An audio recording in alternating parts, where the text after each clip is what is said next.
Welcome to vibrant TV. నేను మీ రాజు.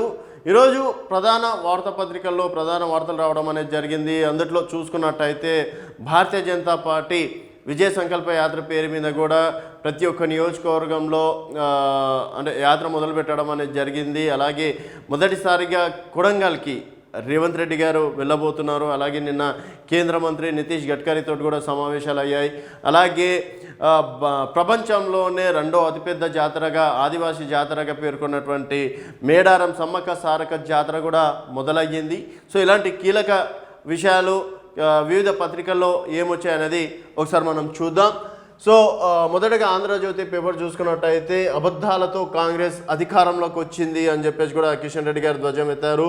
ఆ party 6 గ్యారెంటీలను అమలు చేయదు, రాహుల్ హామీలను సోనియానే నమ్మదు, పీవీకి భారతరత్నను కాంగ్రెస్ జీర్ణించుకోవట్లే, తెలంగాణలో బీఆర్ఎస్తో బీజేపీ పొత్తు కల్లా, కేంద్రంలో మూడోసారి మాదే అధికారం, భైంసాలో అస్సోం సీఎం హేమంత్ బిశ్వ శర్మ, రాష్ట్రంలో మా పొత్తు ప్రజలతోనే కిషన్ రెడ్డి, తెలంగాణలో కాంగ్రెస్ సర్కార్ నిలబడదు, త్వరలోనే రామరాజ్యం రాబోతుంది ఏలేటి మహేశ్వర్ రెడ్డి, అలాగే కేసీఆర్ వంగి దండాలు పెట్టి బీజేపీకి నష్టం చేశారు సంజయ్, బీజేపీ విజయ్ సంకల్ప యాత్రలు షురు.